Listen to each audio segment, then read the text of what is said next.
कह रहा है कि in an AP if a is equals to -7.2, first term कितना है -7.2, कॉमन डिफरेंस कितना है 3.6 और एन एच टर्म 7.2 है, then find the value of n, then n is what, n की वैल्यू निकालनी है। ठीक है, तो क्लियरली देखिए आप एन एच टर्म आपको गिवन है और हमको पता है कि एन एच टर्म का जो फॉर्मूला होता है वो होता है, एन एच टर्म का formula a plus n minus 1 into d होता है, करेक्ट। और एन एच टर्म हमको दिया हुआ है कितना 7.2, तो हम क्या करेंगे ए एन की जगह यानी कि एन एच टर्म की जगह हम 7.2 पुट कर देंगे। भाई एन एच टर्म कितना है 7.2, तो यहाँ 7.2 रख दिया इज इक्वल्स टू ए कितना है -7.2, तो ए फर्स्ट टर्म -7.2 रख दिया यहाँ पर और प्लस n -1 इंटू डी, तो n तो हमको पता ही नहीं है तो n की वैल्यू हमने n ही रख दी है, n को ही तो हमको फाइंड करना है। और d कितना है, d आपको 3.6 दिया हुआ है, तो d आपको 3.6 दिया हुआ है। इसमें कोई डाउट है बताइए? नहीं।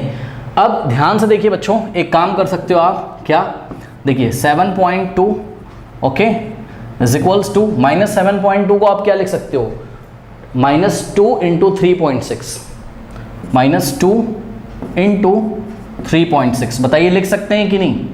भाई मल्टीप्लाई करो 2 को 3.6 से तो कितना आ जाएगा 7.2 और आगे माइनस रहेगा और प्लस n -1 इंटू 3.6। अब देखिए एक ब्रैकेट हमने यहाँ लगाया करली ब्रेसेस, ठीक है। अब देखिए स्टूडेंट्स, ये फर्स्ट टर्म है आपका और ये सेकेंड टर्म है पूरा, क्या कॉमन आ रहा है 3.6, तो 3.6 हम कॉमन ले लेंगे, करेक्ट।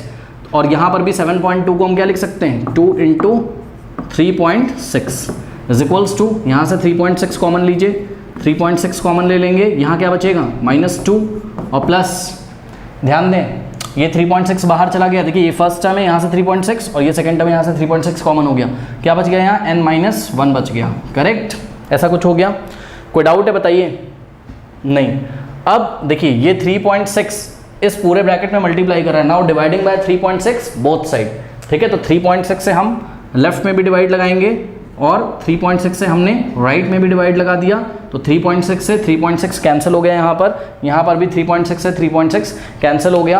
और इस तरीके से जो हमारा आंसर आने वाला है देखिएगा ज़रा, n की सॉरी यहाँ पर 2 हो गया और यहाँ पर देखिए बच्चों ध्यान से करिए -2 और -1 कितना होता है -3, यानी कि n तो ऐसा ही रहेगा और क्या आ जाएगा -2 -1 -3, यानी कि इस ब्रैकेट में बच गया n-3। अब ब्रैकेट लगाने की ज़रूरत नहीं है, ठीक है।